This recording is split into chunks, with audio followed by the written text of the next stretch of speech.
Bismillahirrahmanirrahim. Alhamdulillahirabbil alamin. Wassalatu wassalamu ala asrofil anbiya'i wal mursalin Sayyidina Muhammadin wa ala alihi wa sahbihi ajmain, amma ba'du.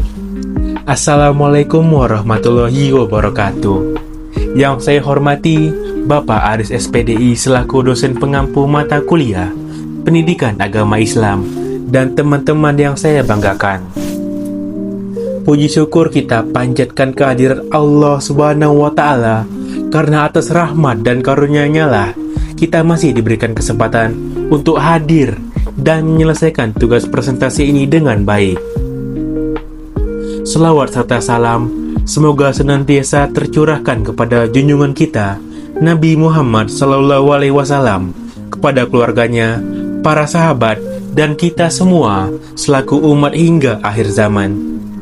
Pada kesempatan kali ini, izinkan saya, Habibi Al-Fahrizi dari Universitas Ibnu Sina, Program Studi Teknik Informatika, membawakan presentasi dengan judul Konsep Pernikahan dalam Islam.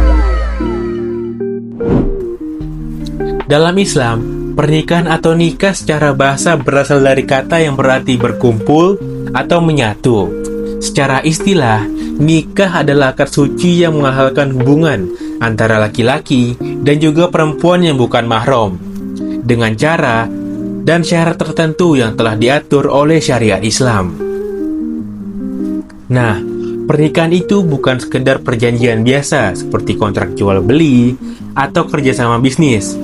Nikah adalah ikatan yang sakral yang mempunyai dimensi spiritual, hukum, serta moral sekaligus. Bahkan di Al-Quran Surat An-Nisa ayat 21, nikah disebut sebagai misakan galiza, yaitu perjanjian yang berat dan kokoh. Jadi, pernikahan itu memang bukan hal yang bisa dianggap enteng.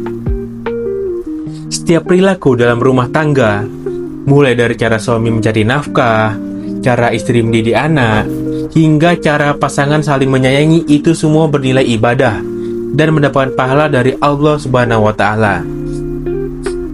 Baik, untuk materi yang selanjutnya ialah tentang tujuan pernikahan dalam Islam.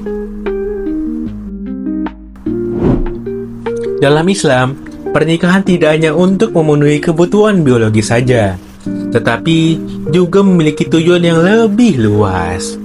Nah, setidaknya ada 4 tujuan utama dalam pernikahan, dan menariknya, keempat ini saling berhubungan satu sama lain. Yang pertama, mewujudkan sakinah, mawaddah, dan rahmah. Artinya, pernikahan bertujuan menciptakan ketenangan, cinta, dan kasih sayang antara suami dan istri sehingga kehidupan rumah tangga menjadi lebih harmonis. Yang kedua, melahirkan keturunan yang saleh. Melalui pernikahan, lahir generasi yang dididik dengan nilai-nilai Islam agar menjadi pribadi yang bertujuan, beriman, berakhlak mulia, dan bermanfaat bagi masyarakat. Yang ketiga, menjaga kehormatan diri dari perbuatan zina.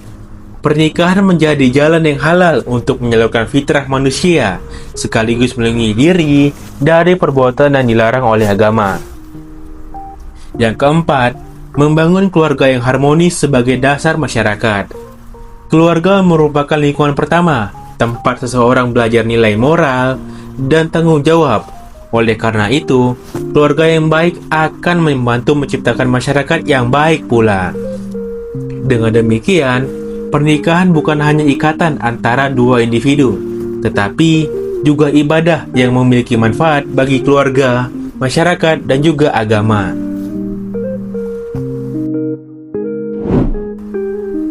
Selanjutnya kita masuk ke bagian rukun dan syarat pernikahan. Rukun adalah unsur pokok yang wajib ada agar suatu pernikahan dianggap sah dan memenuhi syarat syariat Islam. Terdapat 5 rukun pernikahan yang harus dipenuhi. Yang pertama, calon mempelai pria, yaitu seorang muslim yang telah balik, berakal sehat, dan menikah atas kehendaknya sendiri tanpa paksaan. Yang kedua, calon mempelai wanita, yang juga harus memenuhi syarat sebagai pihak yang sah untuk menikah, serta tidak sedang terikat pernikahan atau masa iddah. Yang ketiga, wali nikah, yaitu orang yang berhak menikahkan mempelai wanita, seperti ayah kandung atau wali lain yang ditentukan menurut syariat Islam. Yang keempat, dua orang saksi yang bertugas menyaksikan jalannya akad nikah. Saksi harus beragama Islam, balik, berakal, dan dapat dipercaya.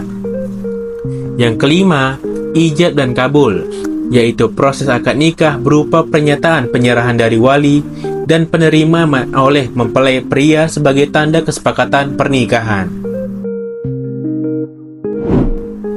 Nah, setelah akad nikah berlangsung, akan muncul hak dan kewajiban yang harus dijalankan oleh suami dan juga istri. Islam mengatur hal ini secara jelas agar kehidupan rumah tangga berjalan harmonis dan penuh tanggung jawab. Suami berkewajiban memberikan nafkah lahir dan batin sesuai dengan kemampuannya, memimpin keluarga dengan adil dan bijaksana, serta melindungi istri dan anak-anak dari berbagai bentuk bahaya maupun hal yang dapat merusak kehormatan keluarga.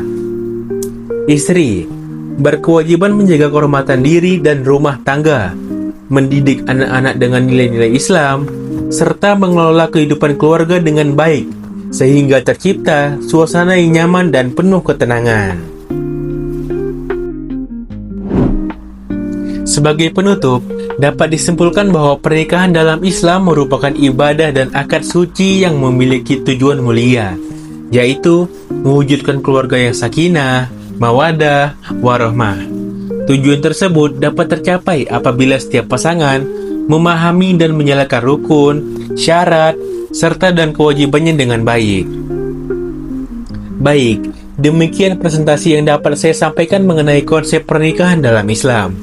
Semoga apa yang telah kita bahas bersama dapat memberikan manfaat dan menambah wawasan kita semua, khususnya bagi kita yang kelak akan menjalani kehidupan berumah tangga. Saya menyadari masih banyak kekurangan dalam penyampaian ini, oleh karena itu, saya mohon maaf apabila ada kata-kata yang kurang berkenan.